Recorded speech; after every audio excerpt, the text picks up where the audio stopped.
السلام علیکم dear guys, میں ہوں آپ کا دوست اور آج میں آپ کے لیے لے کے آیا ہوں آذربائیجان اور آرمینیا کے مابین کشیدگی کا پس منظر اور موجودہ صورتحال۔ جی ہاں، کرنٹ افیئر کے حوالے سے ایک نئی ویڈیو لے کر آیا ہوں، کیونکہ میں نے آپ لوگوں کو ایجوکیشن کے ساتھ ساتھ کرنٹ افیئر کے بارے میں بھی بتانا ہے۔ جو آج کل جو سب سے زیادہ ایشو چل رہا ہے اور ڈسکشن ہو رہی ہے وہ آذربائیجان اور آرمینیا کے مابین کشیدگی پر ہو رہی ہے۔ تو بتانا یہ ہے کہ کیا پھر دو ملکوں کے درمیان کوئی جنگ شروع ہونے جا رہی ہے یا پھر کوئی اور مسئلہ ہے۔ اس ویڈیو میں آپ کو آذربائیجان اور آرمینیا کے مابین کشیدگی کا پس منظر کے ساتھ وجوہات بھی بتاؤں گا کہ کیا وجوہات ہیں، کیا وجہ ہے کہ آذربائیجان اور آرمینیا ایک دوسرے کے کٹر دشمن ہیں۔ تو سب سے پہلے آذربائیجان ایک مسلم اکثریت ملک ہے اور آرمینیا کے ساتھ اس کا کچھ علاقائی جو ہیں وہ کشیدگی ہے۔ جیسے پاکستان اور انڈیا کے درمیان جو ایک متنازع علاقہ ہے کشمیر، یعنی پاکستان کہتا ہے کشمیر ہمارا حصہ ہے، نو ڈاؤٹ پاکستان کا ہی حصہ ہے، اور انڈیا کہتا ہے نہیں جی کشمیر ہمارا ہے۔ تو پاکستان اور انڈیا کے درمیان بھی دو جنگیں ہو چکی ہیں کشمیر کے حوالے سے۔ تو آذربائیجان اور آرمینیا کے مابین بھی کشیدگی کا سب سے بڑا موجب، سب سے بڑی وجہ یہ علاقہ ہے۔ لیکن یہ پاکستان اور انڈیا کے درمیان جو متنازع علاقہ ہے اس میں فرق ہے۔ فرق یہ ہے 1991 میں سوویت یونین کے ٹوٹ جانے کے بعد آرمینیائی علیحدگی پسندوں نے، جنہیں یورین کی حمایت حاصل تھی، سرگرمیاں شروع کی۔ اس جنگ نے 30,000 افراد کو ہلاک کیا اور سینکڑوں ہزاروں کو بے گھر کیا۔ آذربائیجان نے ان علاقوں کے خلاف فضائی اور زمینی حملوں کا آغاز کیا جو بین الاقوامی سطح پر جمہوریہ کے علاقے کا ایک حصہ ہیں، یعنی جمہوریہ آذربائیجان کا ایک حصہ ہیں۔ ان پر کچھ آرمینیائی علیحدگی پسندوں نے یعنی قبضہ کرنے کی کوشش کی اور جنگ شروع ہو گئی۔ 1991 کی بات ہے، میں بتا رہا تھا۔ اس میں فرق یہ ہے کہ اس کے بارے میں ڈیسیژن ہو چکا ہے، فیصلہ ہو چکا ہے کہ وہ علاقہ کس کے انڈر آتا ہے۔ یہ بات شروع ہوئی 1991 میں جب سوویت یونین ٹوٹا۔ تو اس کے ٹوٹنے کے بعد کچھ شر پسند عناصر جو آرمینیائی یعنی یورین کی ان کو حمایت حاصل تھی، انہوں نے آذربائیجان پر کچھ علاقوں میں قبضہ کرنے کی کوشش کی، حملہ کر دیا۔ کافی لوگ اس میں ان کی ہلاکت ہوئی اور سینکڑوں ہزاروں لوگ بے گھر ہو گئے۔ تو آذربائیجان نے اپنے آپ کو ڈیفینڈ کرنے کے لیے ان کے خلاف کارروائی کی، کیونکہ آذربائیجان وہ علاقے آذربائیجان کا ہی حصہ تھے جن پر آرمینیائی شر پسندوں نے حملہ کرنے کی بھرپور کوشش کی اور کافی دن جو ہے وہ کشیدگی جاری رہی۔ اب وہ علاقے جنہوں نے 1991 میں یہ سب کچھ کیا تھا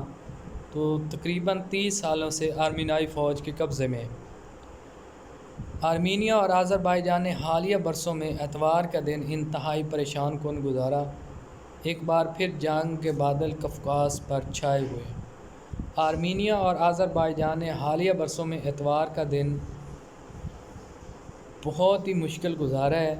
کیونکہ اتوار کے دن کشیدگی بڑھی، ایک دوسرے پر پھر بمباری شروع ہو گئی، ایک دوسرے پر پھر گن تان لی گئی، ایک دوسرے کو پھر آنکھیں دکھانا شروع کر دیں، اور ایک بار پھر کشیدگی جو ہے وہ بڑھ گئی ہے۔ اور آذربائیجان کا کہنا ہے کہ ہم نے وہ علاقے جو ہمارے حصہ ہیں، ہمارے انڈر آتے ہیں، ہم نے وہ واپس لینے ہیں۔ جبکہ جو وہ علاقے ہیں وہ آلریڈی آرمینیا فوج کے قبضے میں ہیں۔ تو دونوں فوجیں جو ہیں وہ آمنے سامنے بھی ہیں، میڈیا وار بھی جاری ہے، اور اس کے بعد لفظوں کی جنگ بھی جاری ہے۔ بہت زیادہ اس میں یعنی کشیدگی جو ہے وہ اتوار کے روز سے کافی انتہائی پریشان کن مرحلے میں داخل ہو چکی ہے۔ تو اب دونوں جو یہ ممالک ہیں یہ چاہتے ہیں، آرمینیا چاہتا ہے کہ ہمارا قبضہ برقرار رہے، جبکہ آذربائیجان چاہتا ہے کہ ہم وہ علاقے جو ہیں وہ آذربائیجان کا حصہ ہیں، ہم وہ ان سے چھڑوانا چاہتے ہیں۔ تو اب مسئلہ یہی پیش ہوا ہے اور سامنے بھی آیا ہے کہ آذربائیجان نے آہستہ آہستہ پیش قدمی سٹارٹ کر دی۔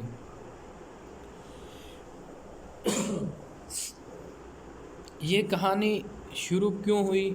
اتنے سالوں بعد اور کیسے ہوئی؟ تو میں نے پہلے بھی بتا دیا ہے کہ اب آذربائیجان چاہتا ہے کہ وہ علاقے جو آرمینیا فوج کے قبضے میں ہیں ان کو واپس حاصل کیا جا سکے۔ یہ کہانی اس وقت شروع ہوئی جب اتوار کی صبح آذربائیجان نے ان علاقوں کے خلاف فضائی اور زمینی حملے شروع کیے جو بین الاقوامی طور پر جمہوریہ کے علاقے سمجھے جاتے تھے، لیکن قریب 30 سالوں سے آرمینیا فوج کے زیر قبضہ، یعنی وہ علاقے جن پر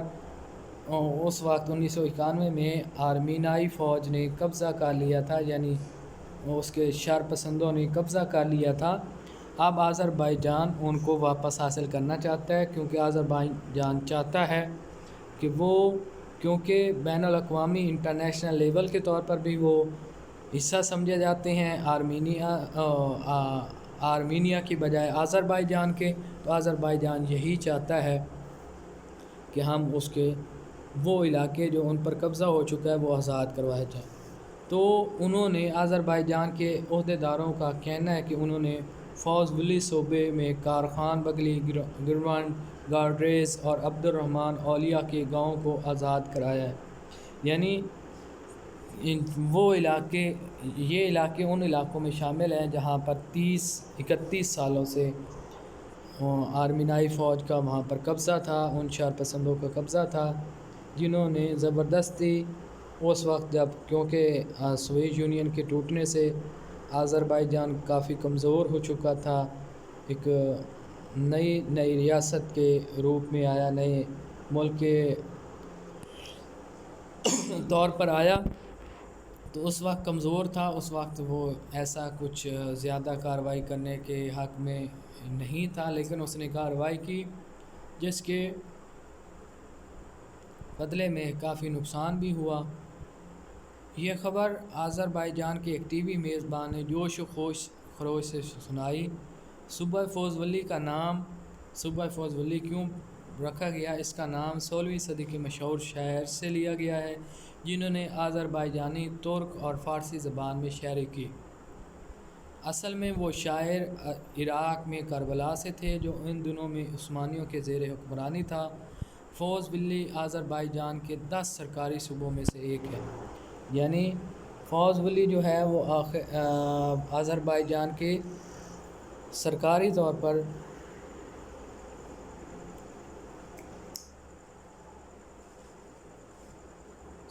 طور پر جو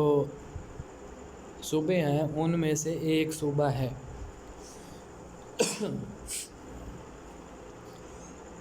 تو انہوں نے اس پر دوبارہ یعنی قبضہ جو ہے وہ چھڑوایا، اس کو آزاد کروایا۔ تو یہ خبر جو ہے ان کے ٹی وی شو کی اور ٹی وی پروگرام کی زبانی یا انہی کی معرفت سے پہنچی ہے کہ آذربائیجان نے وہ علاقے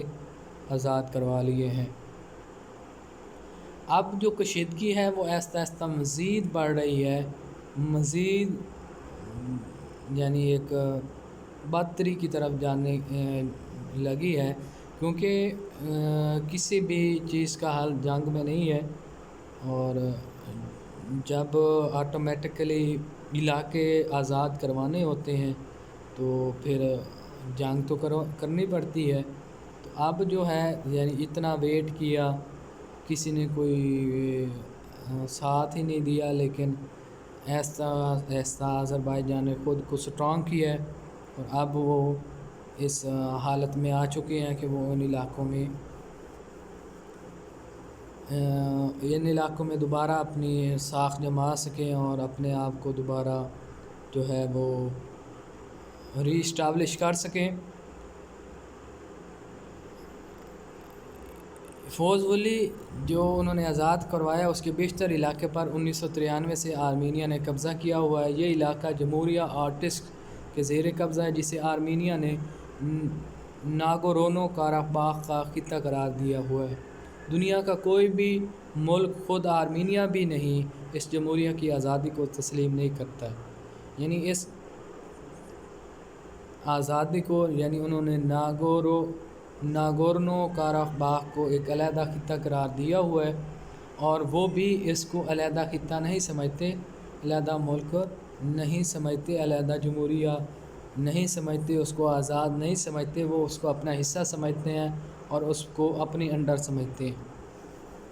لیکن امریکہ میں آرمینیائی لابی نے کچھ امریکی ریاستوں اور لاس اینجلس شہر کے اس سے سرکاری تعلقات قائم کروائے ہیں. یعنی وہ چاہتا ہے، دو رخ پہ وہ کھیل رہا ہے کہ اگر وہ ہمارا حصہ نہ بن سکا تو اس کو ہم ایک علیحدہ ریاست یا ملک کا درجہ دلوا دیں گے. اس لیے انہوں نے امریکہ میں اپنی کچھ لابی کی مدد سے لاس اینجلس اور کئی شہر سے امریکہ کے جو شہر ہیں وہ سرکاری تعلقات قائم کروائے ہیں، تاکہ جب اس پر آذربائیجان دوبارہ قبضہ چھڑوانے کی بات کرے تو ان سرکاری تعلقات کی وجہ سے کوئی نہ کوئی ملک جو ہے وہ ان کا ساتھ لازمی دے.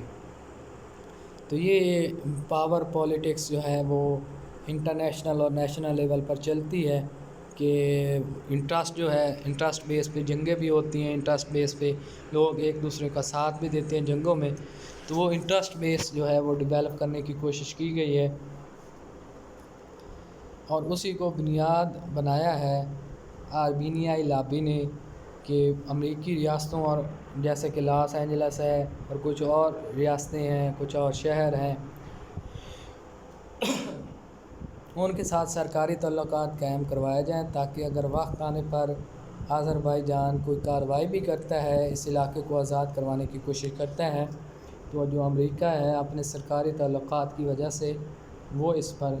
قبضہ یا اس کو آزاد کروانے کے خلاف ہو سکے. اس کے بارے میں کافی جو ہے وہ پس منظر ہے. باکو افواج کے آزاد کرائے گئے بیشتر دیہات ویران ہیں. ابتدائی اشارہ یہ ہے کہ باکو 1990 کی دہائی میں کھوئے علاقوں پر دوبارہ قبضہ کرنا چاہتا ہے. یعنی پہلے بھی میں آپ کو بتا چکا ہوں، آذربائیجان یہی چاہتا ہے، اور اشارے بھی یہی بتا رہے ہیں، سچویشن بھی یہی بتا رہی ہے کہ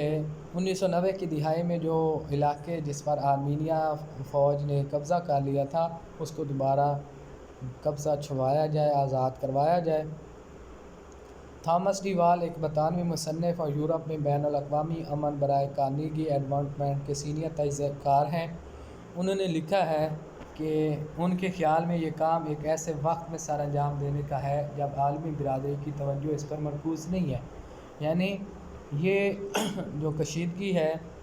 یہ اس وقت ہو رہی ہے اور اس کام کو اس وقت سر انجام دیا جا رہا ہے. آذربائیجان اس وقت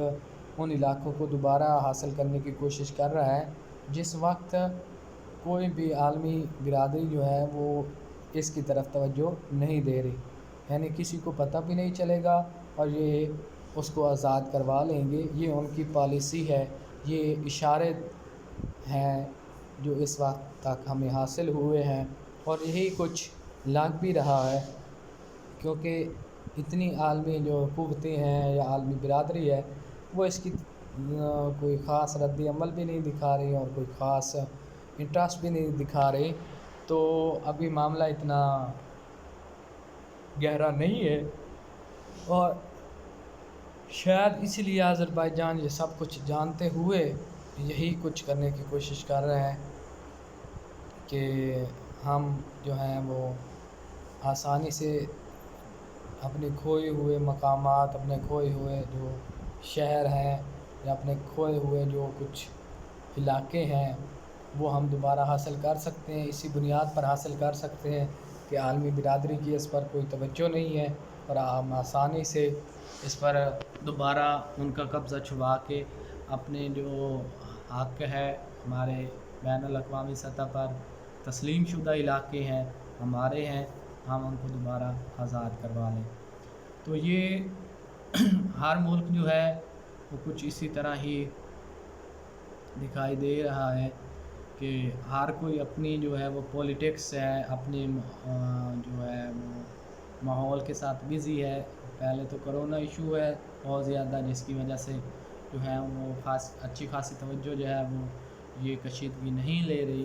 لیکن پھر بھی امریکہ جو ہے وہ انتخابی مہم میں مصروف ہے. باقی ممالک کہیں سرد رویہ نہیں دکھائی دے رہا, نہ ہی ابھی موسم سرد آیا ہے, یہ کہنا ہے اس صحافی کا. اس کے بعد لندن میں واقع چیتھم ہاؤس کے محل لارنس بریورس نے ٹویٹ کیا ہے کہ اتوار کی جھڑپ کا دونوں ممالک کے مابین سن 2016 کی 4 روزہ جنگ سے موازنہ نہیں کیا جا سکتا, کیونکہ وہ صرف 4 روزہ جنگ تھی اور اس میں اتنی جو کشیدگی ہے وہ اتنی عروج تک نہیں پہنچی تھی اور اتنی کشیدگی جو ہے وہ زیادہ نہیں ہوئی تھی. تو اس لیے انہوں نے مزید کہا ہے کہ ایسا لگتا ہے کہ اس مرتبہ اس کا پیمانہ بڑا ہے, یعنی اس بار جو جنگ ہوگی وہ 4 روزہ نہیں ہوگی, اس وقت کچھ وسیع پروگرام ہو رہا ہے. ایک دوسرے کے ساتھ جو کشیدگی ہے وہ لمبے عرصے تک جاری رہنے کا امکان ہے, اور اگر جنگ ہوئی تو وہ بھی ایک لمبے عرصے تک جاری رہنے کا امکان ہے, کیونکہ اس بار جو ہے وہ آذربائیجان بھی لگتا ہے کہ مکمل تیاری میں اس نے یہ کشیدگی بڑھانے کی کوشش کی ہے. اور آرمینیا فوج جو ہے وہ پہلے بھی یورویان کی وہ حمایت کی وجہ سے اور کچھ شر پسندوں کی حمایت کی وجہ سے وہ پہلے بھی اس چیز کو زیادہ یعنی پروموٹ کرنے میں کامیاب بھی ہوتی ہیں اور وہ جنگ میں اچھا خاصا پارٹیسپیٹ بھی کرتے ہیں. تو آذربائیجان یہ سب کچھ جانتے ہوئے بھی اس نے یہ سٹیپ اٹھایا ہے, تو کچھ بڑا پیمانہ بڑی سوچ کے ساتھ بڑا کچھ پلان کر کے انہوں نے یہ کرنے کی کوشش کی ہے کہ وہ ان چیزوں کو کس طرح دیکھ رہا ہے. یہ کوئی چھوٹی موٹی یعنی جنگ ہونے کا امکان نہیں ہے, اس کا وسیع طریقہ کار ہو سکتا ہے.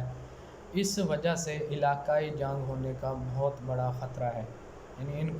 اس دونوں ممالک میں کشیدگی کی وجہ سے بہت زیادہ اس طرح کے تنازعات میں دونوں طرف سے پروپیگنڈا کی جنگ ہمیشہ کی طرح گرم ہے, یعنی دونوں طرف سے جو ہے وہ پروپیگنڈا کیا جاتا ہے اور لوگ جو ہیں وہ ایک دوسرے پر پہلے ہی لفظوں کی گولہ باری اور جنگ کرتے رہتے ہیں ایک دوسرے کے طرف. تو آرمینیائی وزارت دفاع کے ترجمان نے روسی سخوئی 30 طیارے تعینات کرنے کی دھمکی دی ہے. انہوں نے کہا ہے کہ اگر یعنی آذربائیجان نے اپنے یعنی اس سٹیپ سے وہ وِدڈرا نہ ہوا, پیچھے نہ ہٹا, اپنے آپ کو وہ جنگ کی طرف لے جاتا ہے, تو ہم روس کی طرف سے ملے ہوئے جو طیارے ہیں وہ ہم اپنے بارڈر پر یعنی ان علاقوں میں تعینات کر دیں گے. ملک کے وزیر اعظم نکولا پشینیان نے ایک جمہوری قانونی حیثیت کے عامل لوگوں کے ذریعے منتخب ہونے والی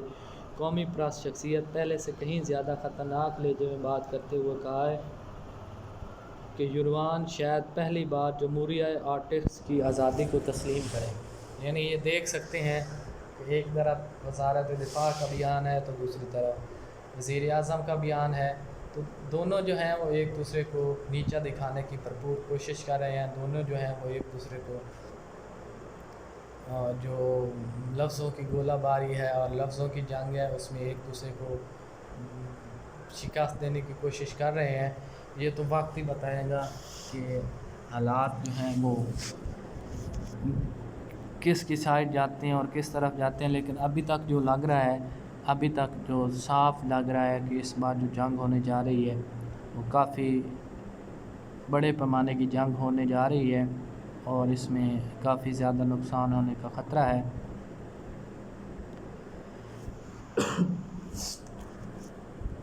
اب یہ جو کشیدگی ہے اس کے نتیجے میں ہوا کیا ہے، پی ایچ ڈی کے ایک طالب علم آرٹک بیگلیرین نے جو خود ساختہ جمہوریہ کا عہدیدار بھی ہے، ٹویٹر پر دعویٰ کیا کہ آذربائیجان میں ہونے والے حملوں میں ایک ماں اور ایک بچہ ہلاک ہوا ہے۔ انہوں نے زخمی تصویر جاری کرتے ہوئے کہا ہے کہ آذربائیجان نے جان بوجھ کر عام شہریوں کو نشانہ بنایا ہے۔ ان کے بقول شہریوں پر حملے خود ساختہ جمہوریہ آرٹکس کے دارالحکومت سٹیپناکارٹ میں ہوئے ہیں۔ انہوں نے ایسی اطلاعات بھی دی ہیں جن میں یہ دعویٰ کیا گیا ہے کہ شامی افواج انہیں ترکی کے اسلام پسند گروہوں کی حمایت حاصل ہے، آرمینیا پر حملوں میں حصہ لیا تھا۔ یعنی اب جو خود ساختہ یعنی آرمینیا نے جن علاقوں پر قبضہ کر لیا تھا، اب وہ علاقے خود ساختہ اپنے آپ کو جمہوریہ قرار دیتے ہیں، یعنی اپنے آپ کو ایک آزاد ملک تسلیم کرتے ہیں، لیکن نہ تو اس کی آزادی کو آرمینیا تسلیم کرتا ہے، نہ ہی وہ آذربائیجان کرتا ہے، کیونکہ بین الاقوامی طور پر وہ علاقے آذربائیجان کا حصہ ہیں۔ تو اس پی ایچ ڈی کے طالب علم کا کہنا ہے کہ جو آذربائیجان نے یہ حملے کیے ہیں، یہ جان بوجھ کر انہوں نے شہروں پر عام شہریوں کو نشانہ بنایا ہے، اور انہوں نے دعویٰ کیا ہے کہ آذربائیجان کو شامی اور ترکی کے حمایت یافتہ جو لوگ ہیں، اسلام پسند گروہ ہیں، وہ ان کی حمایت حاصل ہے۔ انہوں نے ہی آرمینیا فوج پر حملوں میں حصہ لیا تھا، اور وہی جو ہیں وہ آذربائیجان کا ساتھ دے رہے ہیں، کیونکہ آذربائیجان ایک مسلم اکثریت ملک ہے، اور ترکی اور شام جو ہے وہ اس کو اپنے تربیت یافتہ اور ٹرینر اور اسلام پسند گروہ جو ہیں وہ اس کو بھیج رہے ہیں تاکہ وہ آرمینیا کا سامنا کر سکے اور اپنے جو علاقے ہیں جن پر آرمینیا نے قبضہ کیا ہوا وہ چھڑوا سکے۔ یہ دعویٰ جو ہے وہ کتنا درست ہے اور کتنا جو غلط ہے، اس کے بارے میں جو ہے وہ ابھی صرف دعویٰ ہی تصور کیا جا رہا ہے، ابھی جو واضح ثبوت ہیں وہ ابھی حاصل نہیں ہوئے۔ دوسری طرف ایلیف کے معاون اور صدارتی انتظامیہ کی خارجہ پالیسی کے محکمہ کے سربراہ حکمت آجیوں نے ٹویٹ کیا ہے کہ شہری ہلاک اور زخمی ہوئے اور متعدد شہری مکانات اور بنیادی ڈھانچے تباہ کر دیے گئے ہیں۔ انہوں نے زور دے کر کہا ہے کہ باکو جارحیت اور طاقت کے استعمال کے لیے آرمینیائی سیاسی فوجی قیادت کو مورد الزام ٹھہراتے ہیں۔ یعنی اب وہ یہ کہتے ہیں کہ یہ جو حملہ ہے وہ صرف اور صرف آرمینیائی فوج اور سیاسی قیادت کی وجہ سے ہے، کیونکہ جو لفظوں کی جنگ ہے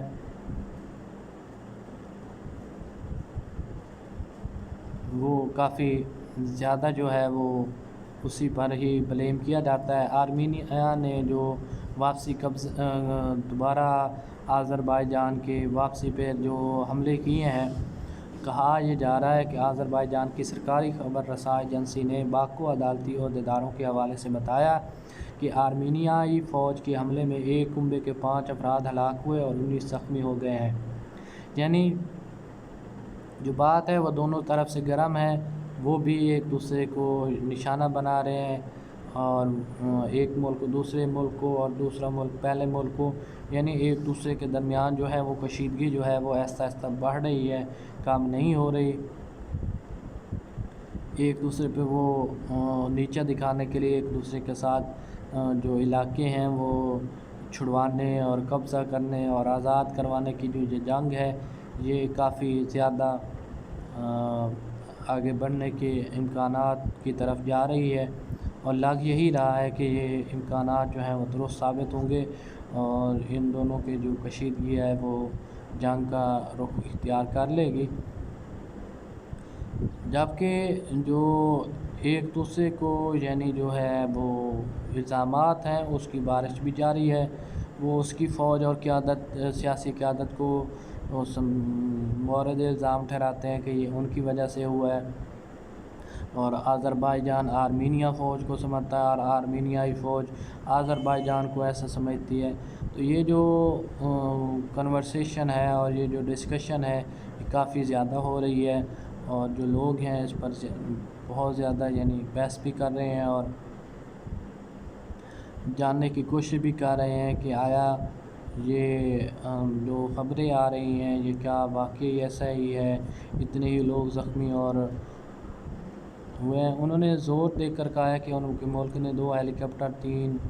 ڈرون اور 3 آرمینائی ٹینک تباہ کر دیا اور فوج کو تیار رہنے کا حکم دیا ہے۔ آذربائیجان کے صدر الہام علیف نے کہا ہے کہ ہم اپنے شہداء کے خون کو روندنے نہیں دیں گے، ہم اپنے علاقے کا دفاع کر رہے ہیں اور ناگورنو قرباخ کا تعلق آذربائیجان سے ہے۔ میں نے پہلے بھی یہی آپ لوگوں کو بتایا ہے کہ آذربائیجان وہی علاقے چھڑوانا چاہتا ہے جو علاقے انہوں نے 90 کی دہائی میں کھو دیے تھے، کیونکہ آرمینیا نے اس کو ایک علیحدہ شہر، ایک علیحدہ ریاست کا درجہ دیا ہوا ہے، لیکن خود اس کو تسلیم نہیں کرتا، خود وہ ان سب کو اپنے انڈر سمجھتا ہے۔ ناگورنو قرباخ کا تعلق آذربائیجان سے ہے، یہ کہنا ہے آذربائیجان کے صدر کا۔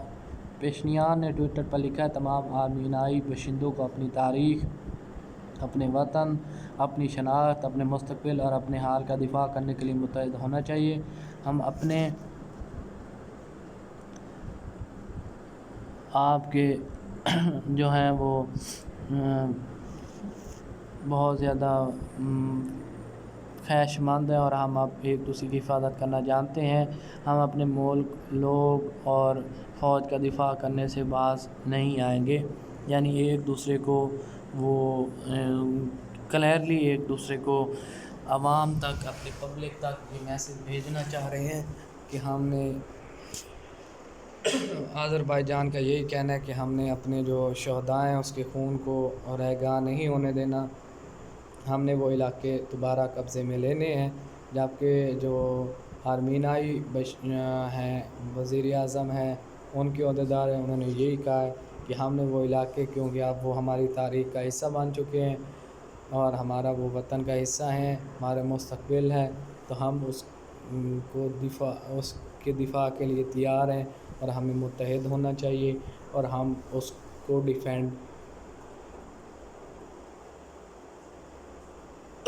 اس کا دفاع کرنے کی صلاحیت رکھتے ہیں۔ تو تقریباً دونوں طرف سے جو ہے وہ ابھی تک یہی چیز ابھی تک سامنے آئی ہے کہ وہ دونوں ہی مزید کشیدگی کی طرف بڑھ رہے ہیں۔ اب آرمینیائی وزارت خارجہ نے ایک اور بیان دیا ہے کہ ہم آذربائیجان کی فوجی سیاسی قیادت کی جارحیت کی شدید مذمت کرتے ہیں۔ یعنی جب آذربائیجان نے کچھ علاقے چھڑوائے ہیں تو آرمینیائی فوج کے کچھ عہدیداروں نے، اس کی وزارت خارجہ نے یہ بیان دیا ہے کہ ان حملے کا ذمہ دار ان کی فوجی اور سیاسی قیادت ہے، اور اگر اس کا کوئی برا نتیجہ نکلے گا تو اس کی ذمہ داری بھی ان فوجی اور سیاسی قیادت پر ہوگی۔ یہ قیادت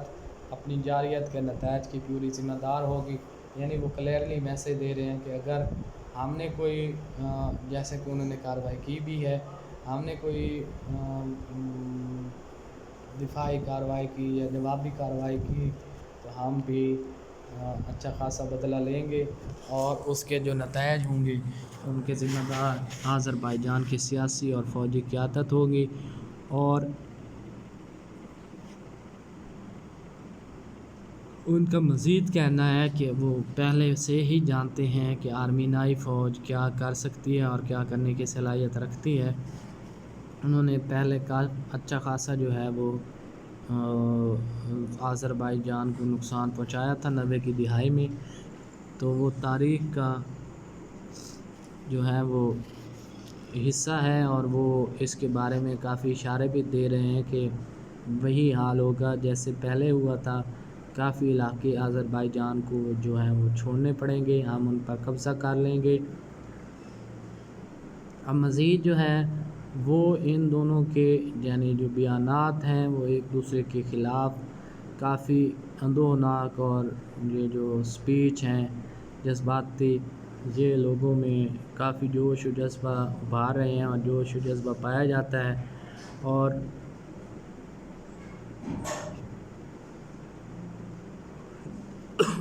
دونوں طرف کی جو عہدیدار ہیں اور سیاسی قیادتیں ہیں وہ یہی بیان دے رہی ہیں کہ ہم اس بار ان کو سبق ضرور سکھائیں گے اپنے مخالف کو۔ اب سوال یہ ہے کہ ناگورنو قراباخ اتنا اہم کیوں ہے، یہ کہاں پر واقع ہے، اس کی علاقائی اہمیت کیا ہے، آذربائیجان اس کو واپس کیوں حاصل کرنا چاہتا ہے اور آرمینیا کیوں نہیں چاہتا کہ یہ آذربائیجان کا حصہ دوبارہ رہے۔ اس کی جو وجوہات ہیں یہ بھی آگے چل کے میں آپ کو بتاؤں گا۔ اب اس کی جو کسی بھی علاقے کی جو اہمیت ہے وہ اس کی جغرافیائی لحاظ سے بھی ہوتی ہے، اس کے اندر ذخائر کے حوالے سے بھی ہوتی ہے، اور اس کے حوالے سے اس کی یعنی سراؤنڈنگ کے حوالے سے بھی ہوتا ہے کہ اس کے سرحدیں کس سے ملتی ہیں۔ یعنی اہمیت جو ہے وہ کسی بھی ریاست ہو، ملک ہو، کسی شہر ہو، اس کی اہمیت انہی باتوں سے معلوم ہوتی ہے کہ ان سرحدیں کس سے ملتی ہیں، اس کے اندر ہے کیا۔ اور اگر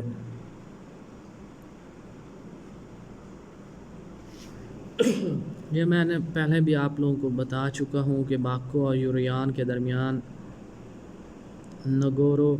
نگورنو قراباخ کا متنازع علاقہ ہے۔ سابق سوویت یونین نے 1921 میں نسلی آرمینائی علاقہ آذربائیجان کے ساتھ ضم کر دیا تھا۔ 1991 میں سوویت یونین کے ٹوٹ جانے کے بعد آرمینائی علیحدگی پسندوں نے، جنہوں نے یوریان کی حمایت حاصل تھی، سرگرمیاں شروع کی۔ اس جنگ نے 30,000 افراد کو ہلاک کیا اور سینکڑوں ہزاروں کو بے گھر کر دیا۔ یعنی یہ پہلے جو نگورنو قراباخ کے اہمیت کے بارے میں وہ بتا رہا ہے کہ ان دونوں کی اہمیت کیا ہے، وہ اس پر قبضہ کیوں کرنا چاہتے ہیں، کیا فوائد ہیں، اور اس کی تاریخ کیا کہتی ہے کہ یہ کب سے ان کا متنازع علاقہ رہا ہے، کب اس کو آذربائیجان کا حصہ بنایا گیا اور کب دوبارہ آرمینائی شر پسندوں نے اس پر قبضہ کر لیا۔ یہ آپ کو پہلے بھی انفارم کر چکا ہوں، اور اب بھی اس کی اہمیت میں آپ کو بتا رہا ہوں کہ اس میں جو ہے وہ یہ بین الاقوامی سطح پر آذربائیجان کا حصہ ہی ہے، کیونکہ اس کے ساتھ ضم کر دیا گیا تھا، لیکن بعد میں آرمینائی شر پسندوں نے اس سمیت کے علاقے جو ہیں وہ اپنے قبضے میں کر لیے، اور اس میں بہت زیادہ جانوں کا ضیاع بھی ہوا تھا، بہت زیادہ جانیں جو ہیں وہ اس دنیا میں نہیں رہی تھی، اور کافی لوگ جو ہیں وہ بے گھر بھی ہو گئے تھے، ان کے گھر اور ان کی علاقے جو ہیں وہ بالکل تباہ ہو چکے تھے۔ اس کے بعد یعنی 1991-92 کے بعد جو ان کے درمیان ہے وہ آہستہ آہستہ جو ہے وہ جھڑپیں وقتاً فوقتاً جھڑپیں ہوتی رہتی ہیں۔ روس، امریکہ اور فرانس کی جانب سے 1994 میں جنگ بندی کے باوجود، یعنی روس، امریکہ اور فرانس نے 1994 میں ان دونوں ممالک کے درمیان جنگ بندی کروائی تھی، لیکن اس کے بعد وقتاً فوقتاً کیونکہ دونوں طرف جو ہیں وہ پروپیگنڈے جاری ہیں، اور دونوں طرف جو ہیں وہ ممالک کی کچھ لوگ جو ہیں وہ لفظوں کی گولہ باری اور ایک دوسرے کو نیچا دکھانے کی کوشش اور ایک دوسرے کو ڈیگریڈ کرنے کی کوشش میں وہ ایک دوسرے کے ساتھ لڑتے رہتے ہیں، اور دونوں کے درمیان لڑائی جھگڑا بھی ہوتا رہتا ہے فوج کے درمیان۔ تازہ جھڑپ سے قبل اس سال جولائی میں بھی لڑائی میں دونوں جانب سے 17 فوجی ہلاک ہوئے تھے، جبکہ اپریل 2016 یعنی اپریل 2016 میں لڑائی میں 110 افراد لقمہ اجل بنے۔ یعنی یہ وقتاً فوقتاً جو لڑائی ہے یہ ہوتی رہتی ہے، اور اب جو ہے وہ لڑائی سے کہیں آگے بات ہے، آذربائیجان نے کچھ علاقے جو ہیں وہ آزاد کروا لیے ہیں، اور آرمینائی فوج جو ہے وہ اس کو نتائج بھگتنے کی دھمکی دے رہی ہے۔ تو یہ چیزیں جو ہے یہ دونوں طرف سے جو ہے وہ ابھی تک کوئی لچک، کوئی فلیکسیبلٹی دکھائی نہیں دے رہی۔ دونوں جو ہیں وہ جنگ کی طرف گامزن ہیں، دونوں جنگ کی طرف جا رہے ہیں، اور اپنے آپ کو یعنی کسی مذاکرات یا کسی لچک میں جانے کی وہ کوشش نہیں کر رہے، اس میں اپنے آپ کو نہیں گرا رہے. یہ کوشش جو ہے وہ انہی کی،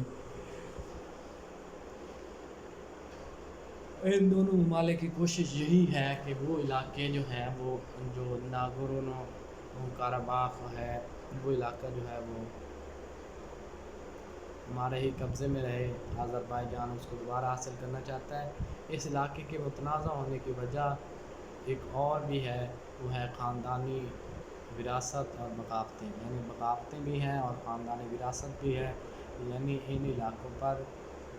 کچھ خاندان ہیں جو حکمرانی کرتے آئے ہیں اور انہی نے ہی یعنی اچھی خاصی جو ہے وہ ان پر حکمرانی کی ہے، حکومت کی ہے، اور وہی سارا سسٹم چلاتے ہیں. جبکہ کچھ ایسے لوگ ہیں جو بغاوت کرتے ہیں، ان کے خلاف ہو جاتے ہیں اور ان کے خلاف لڑنے کی کوشش کرتے ہیں. تو اس ناگورنو قرباخ کی جو متنازع ہونے کی ایک وجہ بغاوتیں اور وراثتی کچھ حکمرانی اور غلطیاں کہہ دیں وہ بھی ہیں.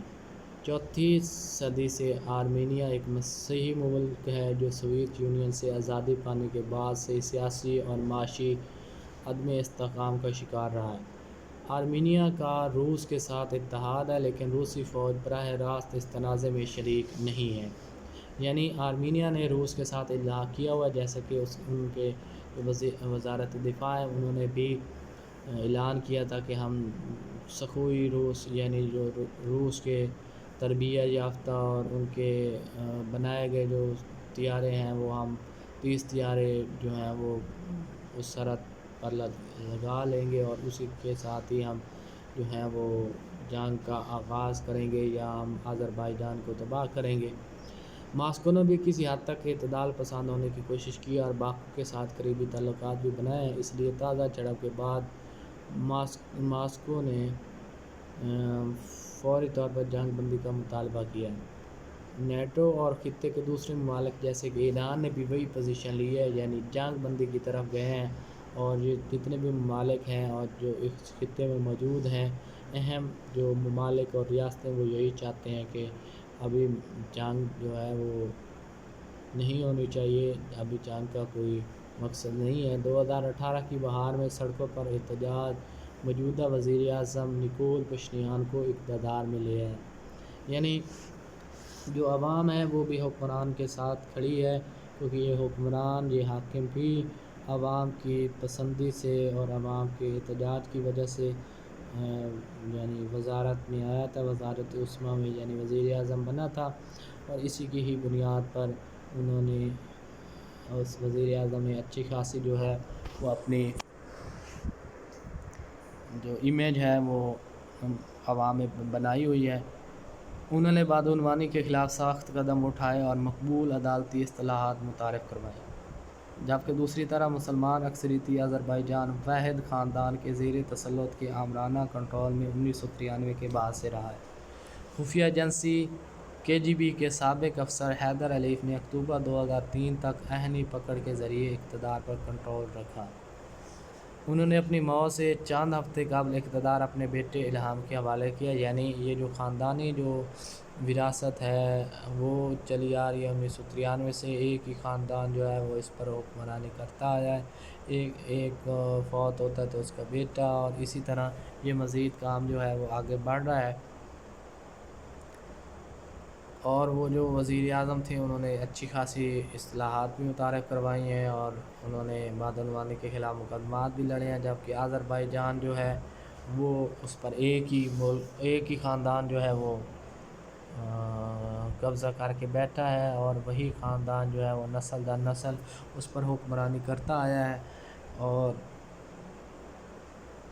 وہ خفیہ ایجنسی کے جو ہیں وہ سابق افسر ہیں، انہوں نے 2003 تک آذربائیجان کی حکمرانی سنبھالی ہے. اس کے بعد انہوں نے اپنے بیٹے الہام کو یہ ذمہ داری رسپانسبلٹی سنبھالنے کے لیے دی تھی اور اسی کو ہی لے کے اس کا بیٹا بھی آگے یعنی چلا تھا. تو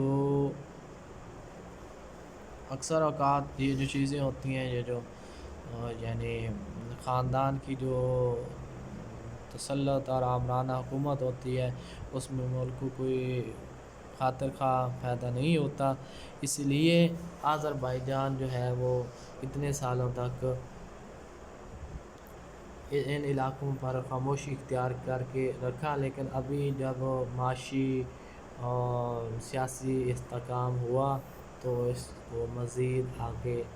لے جانے کی کوشش میں نہیں تھا، اس علاقوں کو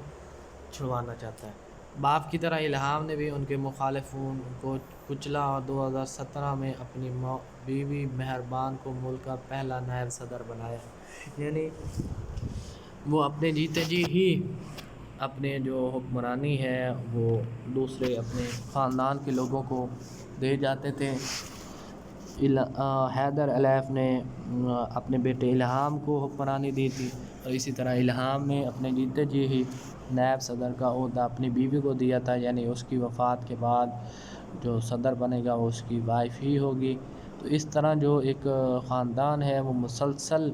اس پر قبضہ کرتے آیا ہے اور اس پر حکمرانی کرتا آیا ہے. تو اس لیے آذربائیجان نے کوئی خاطر خواہ کوئی ترقی بھی نہیں کی اور خاطر خواہ کوئی اس میں تبدیلی بھی نہیں آئی. لیکن اب آذربائیجان اپنے آپ کو سنبھالنے میں کامیاب ہو چکا ہے اور وہ اپنے علاقے جو ہے وہ مزید آرمینیا کے قبضے میں نہیں رکھنا چاہتا، وہ ان سے چھڑوانا چاہتا ہے. تو ان ساری سچویشن میں ایران کہاں پر کھڑا ہے، ایران کا کیا کردار ہے، ایران اس میں دلچسپی کیوں لے رہا ہے، ایران کی اس میں کیا جو انوالومنٹ ہے وہ کیا ہے، یہ ساری جو چیزیں ہیں یہ ایک اہم سوال ہے. ایران جو ہے وہ اسی خطے کا حصہ ہے اور ایران جو ہے وہ چاہتا ہے کہ یہ جو جنگ ہے وہ ابھی فی الحال نہ ہو، کیونکہ اپنے آپ کو سٹیبل کرنا اور اپنے آپ کو ریکور کرنا یہ انتہائی بہت مشکل سٹیپ ہے اور جو فی الحال ان لوگوں کے بحث میں نہیں ہے. تو ایران جو ہے وہ اپنے آپ کو یعنی ایک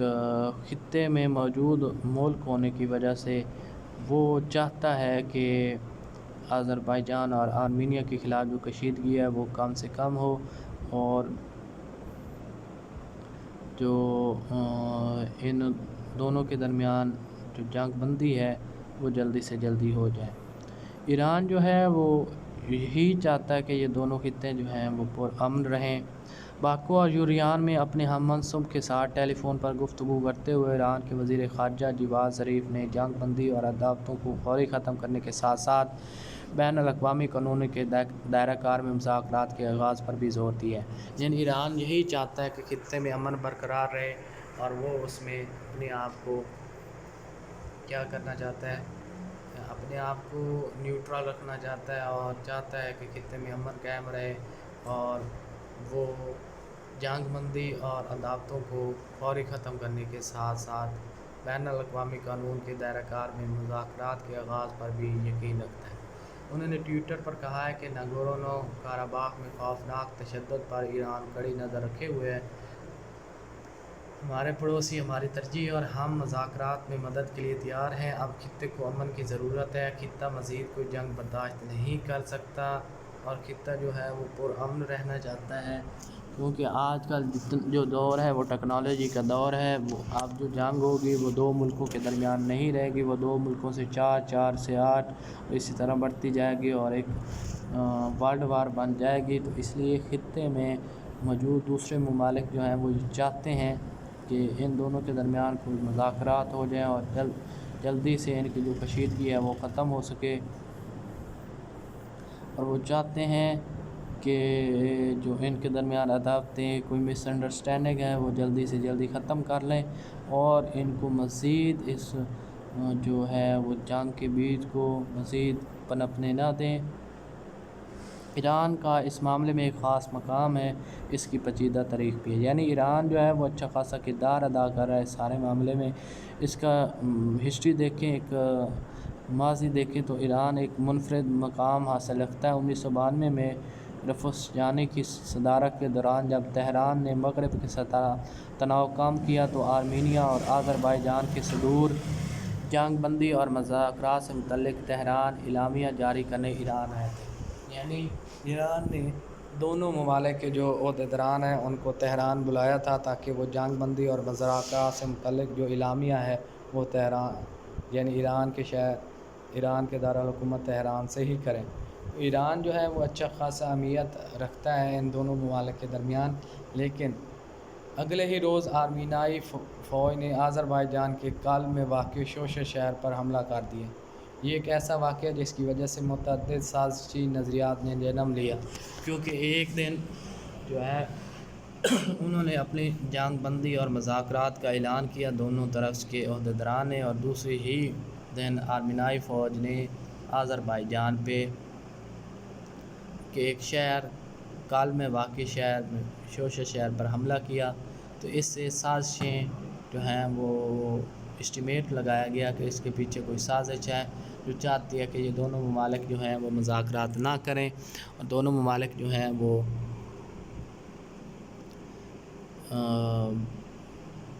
جنگ بندی نہ کریں، لیکن جنگ بندی اور مذاکرات کا اعلان ہو چکا تھا، اس لیے مزید جنگ تو نہیں ہو سکتی تھی، لیکن وقتاً فوقتاً جو ہے وہ انہوں نے اس کا ٹیسٹ لیا ہے اور وقتاً فوقتاً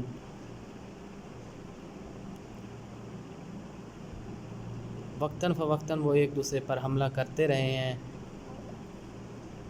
اور اسی طرح ہی کئی سازشی جو سازشی جو واقعات ہیں انہوں نے جنم لے لیا ہے۔ جب یہ حملہ ہوا تو تہران میں جو بیان ہوا تھا وہ بے معنی ہو گئی، کیونکہ تہران میں جو اعلان ہوا تھا وہ جنگ بندی اور مذاکرات پر ہوا تھا، تاہم ان تمام سالوں میں ایران یوریان کے قریب رہا ہے۔ جولائی میں آذربائیجان اور آرمینیا کے مابین حالیہ تنازع میں باکو نے تہران پر آرمینیا کو اسلحہ بھیجنے اور اس معاملے میں روس کے ساتھ تعاون کرنے کا الزام عائد کیا تھا۔ آزاد ذرائع کے ذریعے بھی اس دعوے کی تصدیق ہوئی ہے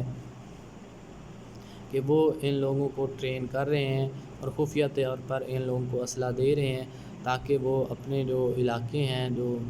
قبضہ ہو چکا ہے وہ اس کو چھڑوا سکے۔ لیکن اب کیونکہ اسی وقت ہی پتہ چل چکا تھا کوئی نہ کوئی سازش ہے، تو خفیہ طور پر کئی ممالک اس طرح ایک دوسرے کو ہیلپ آؤٹ کرتے رہتے ہیں۔ سو ایران نے بھی یہی کیا، اور اس کی اچھی خاصی تاریخ ہے کہ ایران نے کیا واقعی ایسا کیا، یہ دعویٰ ہے تو اس کی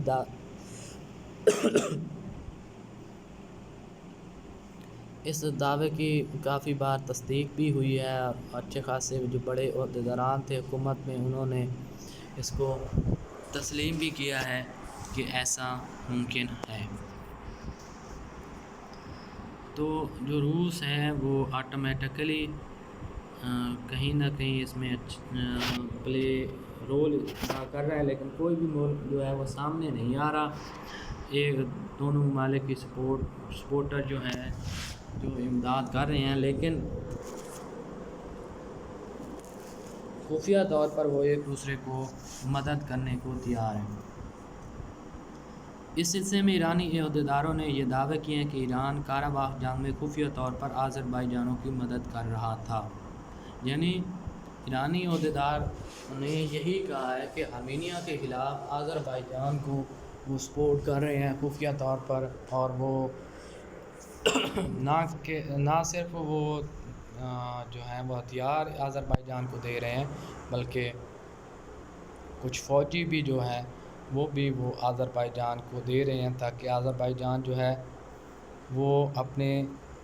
دیے ہوئے جو علاقے ہیں ان پر یعنی جو قبضہ کروا کے آذربائیجان بیٹھا ہے وہ ان علاقوں کو آزاد کروائے اور ان علاقوں میں جتنی بھی مزاحمتی قوتیں ہیں ان کو ختم کرے۔ ایران نے ایک انٹرمیڈیٹ پالیسی اختیار کی تھی، لیکن اسی دوران باکو کی حمایت میں مزاحمتی گروپ تشکیل دیے گئے تھے، یعنی انٹرمیڈیٹ پالیسی یعنی دونوں کے درمیان والی سچویشن کی تھی۔ قرہ جنگ میں مارے گئے ایرانی فوجیوں کو باکو میں دفن کیا گیا تھا، یعنی ادھر ہی وہ فوجی جو ہیں وہ مارے گئے تھے اور ادھر ہی انہوں نے دفن کر دیے تھے۔ تو یعنی یہ چیز جو ہے وہ خفیہ طور پر آذربائیجان کو مدد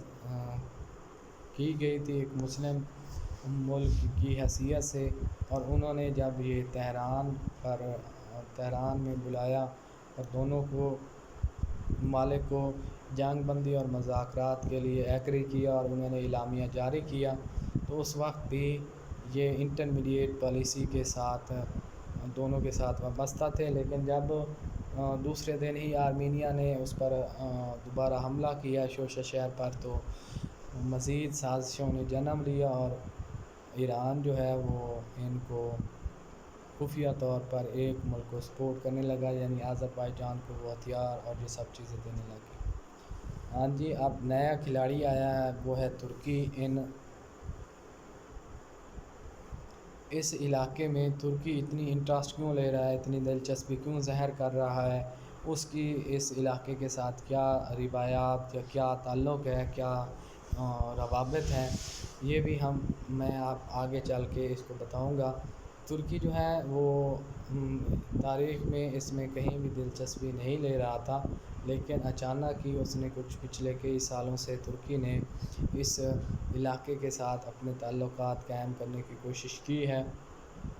اور ترکی چاہتا ہے کہ یہ جو ملک ہے وہ ان کے ساتھ الحاق کرے، اور اس کی کئی وجوہات ہیں، بہت زیادہ ایسے جو ان کی روایات ہیں یا ان کی تاریخ ہے، ترکی سمجھتی ہے کہ وہ ان کے ساتھ الحاق کر لیں تو بہتر ہوگا، اور ترکی بھی ان کو سپورٹ کرنا چاہتا ہے، اور ترکی جو ہے وہ اچھا خاصا ان کو جو سپورٹیو کردار ادا کر سکتا ہے۔ جو ترکی ہے وہ بھی یہی چاہتا ہے کہ مذاکرات کی وجہ سے، مذاکرات کی مدد سے یہ جو چیزیں ہیں یہ حل ہو سکے۔ ترکی نے جس کے قفقاز میں علاقائی اہمیت حاصل کرنے کی کوشش کی ہے، تیل سے مالا مال اور ترکی بولنے والے آذربائیجان کا ساتھ دیا ہے، یعنی یہ علاقہ کیونکہ تیل سے مالا مال ہے اور ترکی بولتا ہے، اس لیے انہوں نے آذربائیجان کا ساتھ دیا۔ ان کے اتفاق کی بنیاد آرمینیا سے متعلق بد اعتمادی ہے، یعنی وہ آرمینیا سے متعلق بد اعتمادی کا شکار ہیں، بے یقینی کا شکار ہیں۔ انقرہ اکثر ناگورنو قرباخ کے معاملے میں آذربائیجان کے حق میں بیانات بازی کرتا رہتا ہے، پاکستان بھی آذربائیجان کی حمایت کرتا ہے، یعنی تقریباً جتنے بھی اسلامی ممالک ہیں، ایران ہے، اس کے بعد ترکی ہے اور پاکستان ہے، یہ آذربائیجان کے حق میں بیانات بھی دیتے رہتے ہیں اور اس کی حمایت بھی کرتے ہیں کھلم کھلا۔ لیکن ایران جو تھا وہ جب دونوں ممالک کو ساتھ ملا کر جنگ بندی اور مذاکرات کرنا چاہتا تھا، تب اس نے انٹرمیڈیٹ کی یعنی درمیانی نیوٹرل ہو کر سوچنے کی کوشش کی تھی، لیکن دوسرے دن حملے کے بعد ایران نے یک طرفہ یعنی خفیہ طور پر ملک آذربائیجان کو جو ہے وہ حمایت اس کو کی تھی، اور اس کو اپنے تربیت یافتہ فوجی بھی بھیجے تھے اور کچھ علاقے یعنی جو ہیں وہ ان میں ان کو تربیت بھی دی تھی، ہتھیار بھی بھیجے تھے۔ تو یہ جو چیزیں ہیں یہ وقت کے ساتھ ساتھ چلتی رہتی ہیں اور آگے بھی بڑھتی رہتی ہیں۔ تو اب آذربائیجان جو ہے وہ اتنے مسلم اکثریت ہونے کے ساتھ ساتھ وہ اسی چیز کو مد نظر رکھے ہوئے ہے کہ اگر مجھے ان ممالک کی جو حمایت ہے وہ اگر میسر ہے تو میں ان علاقوں کو، وہ علاقے جو ان کے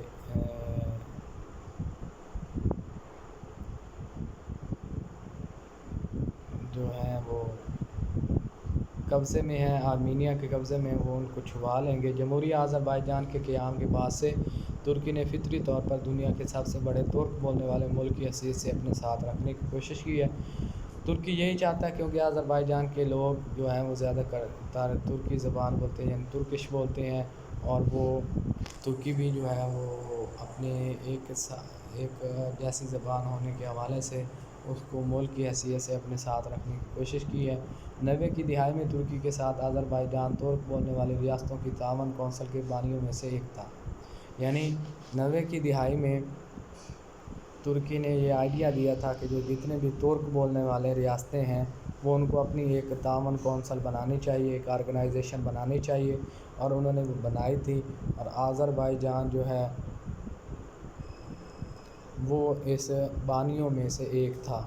جس کے آج بھی 5 مستقل ممبر ہیں بشمول ازبکستان، قازقستان، کرغزستان اور 2 مبصر ارکان ہنگری اور ترکمانستان۔ یعنی یہ وہ علاقے ہیں جو اس آرگنائزیشن، اس جو تعاون کونسل ہے اس کے پرماننٹ ممبر ہیں۔ اور یہ جو کونسل ہے یہ بنی کب تھی؟ یہ 90 کی دہائی میں بنی تھی، اور ترکی نے ترک بولنے والے ممالک کے لیے یہ تعاون کونسل بنائی تھی تاکہ وہ ایک دوسرے کو سپورٹ کر سکیں، ایک دوسرے کا ساتھ دے سکیں۔ اس لیے بھی ترکی آذربائیجان کو اپنا ساتھی، اس کو حمایت اور اس کو کھلم کھلا اس کے حق میں بیانات دینے کی کوشش کرتا ہے، کیونکہ آذربائیجان ایک ترک بولنے والے ممالک میں سے ایک ہے، اور وہ تیل سے بھی مالا مال ہے، اور قیام سے ہی ترکی جو ہے وہ فطری طور پر اس کے ساتھ ہے، ایک زبان ہونے کی حیثیت سے اور ایک یعنی کلچر ہونے کی حیثیت سے، ایک لینگویج ہونے کی حیثیت سے۔ اور انہوں نے جو کونسل بنائی تھی اس کے بانیوں میں سے بھی ایک بانی جو ہے وہ آذربائیجان ہے۔ حالیہ برسوں میں ترک صدر رجب طیب اردوغان نے اپنے ہی ملک میں ترک قوم پرستوں کے ساتھ زیادہ اتحاد کیا ہے۔ یعنی جو ترک صدر ہے رجب طیب اردوغان، انہوں نے زیادہ تر ترک قوموں کو ساتھ ہی اپنے ساتھ اتحاد کیا ہے۔ یہی وجہ ہے کہ آج ترکی آذربائیجان کے ساتھ پچھلے تنازعات کی نسبت بہت مضبوط ہے، اور آرمینیا کے لیے ایک خطرہ ہے۔ آرمینیا بھی جانتا ہے کہ آذربائیجان پہلے اکیلا تھا، اب اس کے ساتھ کچھ پرماننٹ اس کے اتحادی بھی موجود ہیں۔ پاکستان بھی اس کے حق میں بیان دے چکا ہے، ترکی بھی بیان دے رہا ہے، اور ترکی بھی ترک زبان بولنے کی وجہ سے اس کا ساتھی ہے۔ اور طیب اردوغان نے آرمینیا کو خطے میں امن کے لیے سب سے بڑا خطرہ قرار دیا ہوا ہے۔ اور کئی ترکی کے اعلیٰ عہدیدار بھی باکو کے دفاع میں بات کرتے ہیں، یعنی جو پوری کی پوری قوم ہے ترکی کی، وہ آذربائیجان کی حمایت میں عہدیدار سے لے کے صدر تک جو ہے وہ تمام جو ہیں وہ اس کی حمایت میں بولتے ہیں، اور آرمینیا کو اس خطے کے امن کے لیے ایک اچھا خاصا خطرہ قرار دیتے ہیں، کیونکہ آرمینیا جو ہے وہ ایک شر پسند گروہوں کے جو ہے وہ ساتھ کام کرتا ہے، اور اس میں کچھ لوگ جو ہیں وہ زیادہ پروپیگنڈا بھی کرتے ہیں، اور پروپیگنڈا کرنے کے ساتھ ساتھ وہ اس جنگ کو پروموٹ کرنے کی کوشش بھی کر رہے ہیں کہ اس جنگ کو پروموٹ کریں، اور اسی جنگ کے حوالے سے وہ کیا کرنا چاہتے ہیں، اس جنگ کو پروموٹ کر کے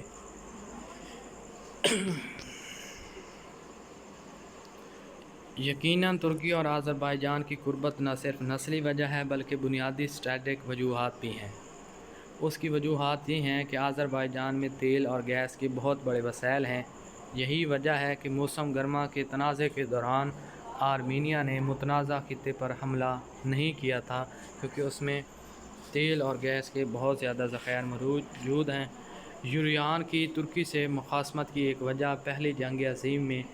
عثمانیہ دور خلافت کے دوران 15 لاکھ آرمینیائی باشندوں کا قتل عام بھی ہے۔ یعنی ترکی کے ساتھ آذربائیجان جو ہے وہ اس لیے بھی کھڑا ہے کیونکہ پہلی جنگ عظیم میں آرمینیائی کے تقریباً 15 لاکھ باشندوں کا قتل عام کیا گیا تھا۔ اس جنگ میں بہت زیادہ لوگ جو ہیں وہ مارے گئے تھے، اس میں آرمینیائی کے لوگ بھی شامل تھے، باشندے شامل تھے۔ اس لیے بھی آذربائیجان اور ترکی جو ہے وہ اپنے آپ کو ایک دوسرے کے ساتھ مخاصمت، ایک دوسرے کے مفاہمت اور ایک دوسرے کو دوستی کی بنیاد پر ایک دوسرے کو سپورٹ کر رہے ہیں، اور وہ ایک دوسرے کو سپورٹ اسی بنیاد پر کر رہے ہیں کہ وہ زیادہ سے زیادہ اگر ایک دوسرے کو قربت حاصل کریں گے تو وہ کوئی بھی دشمن ملک جیسے آرمینیا ہے اس کے خلاف وہ اتحاد کر کے وہ ان کے خلاف کھڑے ہو سکتے ہیں۔ اسی طرح موسم گرما میں بھی ان کے درمیان تنازع ہوا تھا اور انہوں نے اس بنیاد پر بھی آرمینیا نے ان پر حملہ نہیں کیا تھا کیونکہ ان میں گیس اور تیل کے بہت بڑے وسائل ہیں، اور اس وقت یہ ایسی کنڈیشن میں بھی نہیں تھا آرمینیا کہ وہ آذربائیجان کو اس متنازع میں مزید آگے دھکیل سکے۔ 30 سے زائد ممالک اسے نسل کشی قرار دیتے ہیں، تاہم انقرہ اس سے متفق نہیں ہے۔ اب جو 15 لاکھ باشندوں کا قتل عام ہوا تو لوگ اس کو نسل کشی قرار دیتے ہیں، لیکن انقرہ جو ہے وہ اس سے متفق نہیں ہے۔ اور اب دیکھنا یہ ہے کہ ترکی اس نئے میدان میں مذاکرات کی میز ترتیب دے سکتا ہے یا نہیں، کیونکہ ترکی کا پہلے بھی بتایا اس میں کافی کردار ہے، ترکی اس میں اچھا خاصا پازیٹیو اور رول ادا کر سکتا ہے۔ اب دیکھنا یہ ہے کہ ترکی مذاکرات کی طرف لے کے جاتا ہے آذربائیجان کو، یا پھر وہ جنگ کی طرف لے جاتا ہے اور آذربائیجان کو جنگ میں سپورٹ کرتا ہے۔ یہ بات تو ایک طے ہے کہ ترکی جو ہے وہ آذربائیجان کے ساتھ کھڑا ہے۔ اس کی بنیادی وجوہات ان کی زبان کا ایک ہونا اور کچھ وجوہات تیل اور گیس کے بہت زیادہ ذخائر ہونے کی وجہ سے بھی ہے۔ تو اب جب تک یہ طے نہیں ہوتا کہ ترکی کیا کردار ادا کر رہا ہے، یعنی وہ مذاکرات کی طرف لے کے جا رہا ہے یا پھر وہ جنگ کی طرف لے کے جا رہا ہے، تب تک قفقاز کے پہاڑوں پر جنگی بادل منڈلاتے رہیں گے، تب تک دونوں کے درمیان جو کشیدگی ہے وہ بڑھتی رہے گی اور کشیدگی برقرار رہے گی، اور خطرہ یہی ہے کہ ان دونوں کے درمیان جو ہے وہ جنگ ہوگی۔ تو اس لیے اب ترکی کا جو کردار ہے وہ اچھا خاصا کردار ہے، اور ترکی جو ہے وہ ان دونوں کے درمیان یعنی آرمینیا اور آذربائیجان کے درمیان ایک مذاکرات کی میز بھی بن سکتا ہے، اور ایک یعنی دوسری طرف بھی جنگ کی سچویشن میں بھی لے سکتا ہے۔ تو یہ ڈیپینڈ کرتا ہے کہ اب ترکی جو ہے وہ اس میدان میں کیا کرتا ہے، مذاکرات کی میز سنبھالتا ہے یا پھر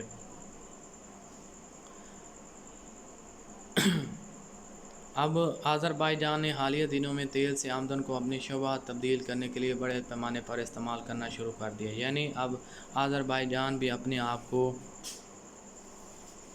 یعنی دنیا کے سامنے منوانے کے لیے بہت زیادہ اپنی یعنی اچھی امیج بنانے کے لیے بڑے پیمانے پر تیل سے جو آمدن ہے وہ اس کو استعمال کر رہا ہے۔ باکو نے بڑی اسپانسرشپ ڈیلز بشمول یورو 2020 فٹ بال چیمپئن شپ کی ہیں، تاہم یہ مقابلہ کرونا وائرس کی وجہ سے ملتوی کر دیا گیا تھا، یعنی اب وہ دنیا کے ساتھ ریلیشن بنانا چاہتا ہے، دنیا کے ساتھ اچھا خاصا جو ہے وہ تعلقات بنانا چاہتا ہے، تو اس لیے وہ کچھ گیم وغیرہ بھی کروانے کی کوشش کر رہا ہے تاکہ جو لوگ ہیں وہ اس ملک میں آئیں اور وقت آنے پر وہ ان کا ساتھ دیں، اور ان کے جو علاقے ہیں وہ اگر وہ یہ جنگ کرتا ہے تو اس کے اتحادی بن جائیں اور وہ علاقے آزاد کروانے میں اچھا خاصا کردار ادا کریں۔ تو یہ چیزیں جو ہیں وہ آذربائیجان نے سوچ کر رکھی ہوئی ہیں، وہ تیل سے آمدن کو اپنی امیج تبدیل کرنے کے لیے بڑے پیمانے پر استعمال کر رہا ہے، اور اسپانسرشپ جتنی بھی ڈیلز ہیں وہ بھی کرنے کی کوشش کر رہا ہے تاکہ زیادہ سے زیادہ جو عوام ہے، پبلک ہے، وہ اس کی طرف آ سکے، اور جو بین الاقوامی جو کھیل ہیں یا بین الاقوامی جو گیمز وغیرہ ہیں وہ یہاں پر منعقد ہو سکیں، اور اسی طرح یہ جو آذربائیجان ہے وہ ایک خطے میں اہمیت حاصل کرے اور لوگ جو ہیں وہ آذربائیجان کی سپورٹ اور امداد کریں اور اس کی حمایت میں کھڑے ہوں۔ تو یہ جو چیزیں ہیں یہ بڑی پلاننگ کے ساتھ آذربائیجان سر انجام دے رہا ہے، تو کوشش یہی ہے کہ آذربائیجان اس میں ابھی تک کامیاب دکھائی دے رہا ہے، لیکن مزید آگے کیا ہوگا یہ وقت ہی بتائے گا، اور وقت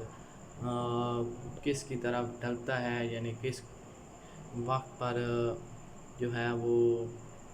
کامیاب کون ہوتا ہے، آذربائیجان اپنے علاقے آزاد کرواتا ہے یا مذاکرات کی طرف جاتا ہے، آرمینیا جو ہے وہ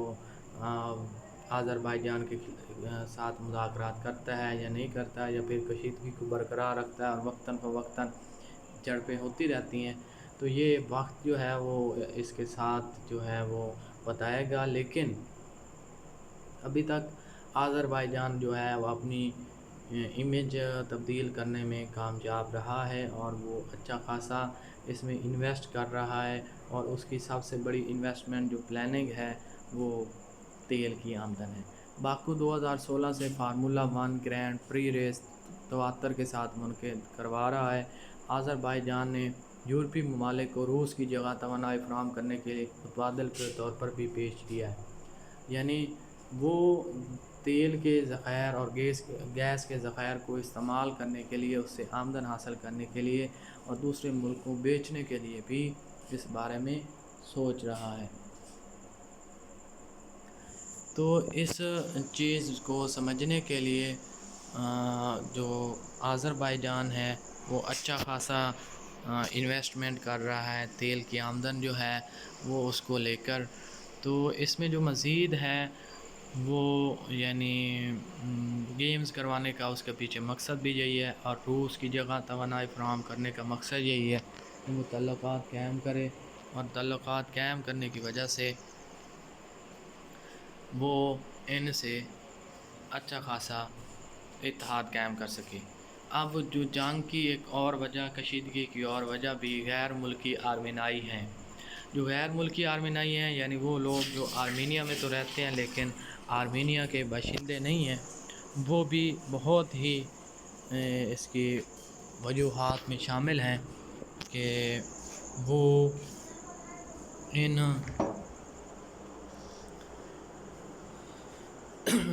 اس جنگ میں اور اس کشیدگی میں ان کا اچھا خاصا کردار ہے، وہ پروموٹ کر رہے ہیں، پروپیگنڈا کرنے کی کوشش کرتے ہیں، پہلے بھی کرتے ہیں اور اس میں کامیاب بھی رہتے ہیں، اور اب بھی ان کا کافی کردار ہے غیر ملکی آرمینائی کا۔ اور آرمینیا جو ہے وہ اسی حوالے سے بہت زیادہ یعنی تفاہمت پرست بھی کہہ دیں وہ ہے، لیکن انہی غیر ملکی آرمینائی یعنی غیر ملکی آرمینیا کے جو رہنے والے ہیں ان میں جو رہائش پذیر چند لوگ ہیں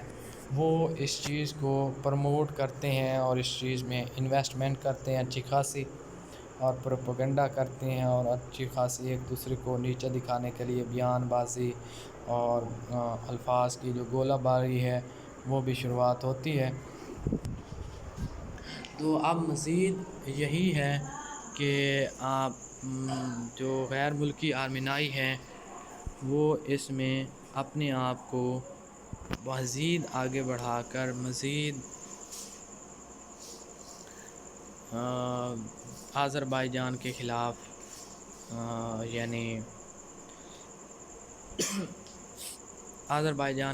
یعنی پتے کھیلنے کی کوشش کر رہے ہیں۔ بین الاقوامی سٹیج پر آرمینیا سے بہر اس کے کئی بااثر شہری آباد ہیں جو عثمانیہ دور میں فرار ہوئے تھے، یعنی اب کچھ ایسے لوگ بھی ہیں جو آرمینیا میں رہتے ہیں اور اس پروپیگنڈے کو پروموٹ کریں، اور اکثر زیادہ تر وہ لوگ ہیں جو آرمینیا کے بحر رہتے ہیں اور وہ اس کو پروموٹ کرنے کی کوشش کر رہے ہیں۔ کیوں پروموٹ کرنے کی کوشش کر رہے ہیں؟ کیونکہ وہ جب خلافت عثمانیہ کا یعنی وہ دور چلا تھا اور اس میں جو 1921 میں جب وہ اس میں ضم کر دیے گئے تھے تو آرمینیا کے کچھ شہری وہاں سے فرار ہوئے تھے اور انہوں نے بحر کے ممالک میں اپنے آپ کو اسٹیبلش کر دیا تھا، اور وہ آج کل اچھی خاصی پوسٹ پر ہیں۔ ان میں reality TV star Kim Kardashian, انجہانی گلوکار چارلس ازناور اور پاپ سٹار اور اداکارہ شیر شامل ہیں جو اپنی جڑیں آرمینیا سے جوڑتی ہیں۔ یعنی یہ وہ بااثر شہری ہیں جو ہیں تو آرمینیا کے لیکن کہتے بھی اپنے آپ کو آرمینیا ہیں، لیکن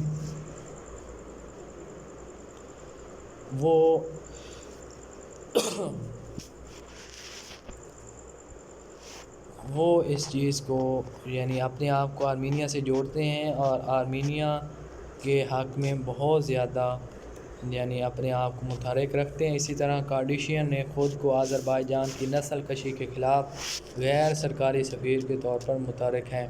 یعنی وہ سرکاری سفیر وہ اپنے آپ کو نہیں کہتے، غیر سرکاری سفیر کے طور پر کہتے ہیں، اور وہ کہتے ہیں کہ آذربائیجان کی جو نسل کشی ہے میں اس کے خلاف ہوں۔ یعنی یہ جو بااثر لوگ ہیں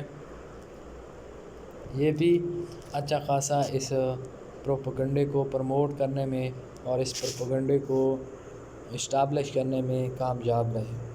امید کرتا ہوں آپ لوگوں کو یہ انفارمیٹو ویڈیو پسند آئی ہوگی۔ زیادہ سے زیادہ اس ویڈیو کو شیئر کریں، دوستوں تک پہنچائیں، اور دعا کریں کہ جو ایک مسلم ممالک ہے، مسلم ممالک میں سے ایک مسلم ملک ہے آذربائیجان، اللہ تعالیٰ اس کی حفاظت کرے، اور جو وہ اپنے علاقے جن پر آرمینائی فوج ایک مسیحی ملک نے قبضہ کیا ہوا ہے، ناجائز قبضہ، وہ قبضہ وہاں سے چھڑوا سکے۔ تو اگر آپ کو یہ ویڈیو اچھی لگی ہے تو زیادہ سے زیادہ شیئر کریں۔ اللہ تعالیٰ آپ لوگوں کا حامی و ناصر ہو۔ اللہ حافظ والسلام۔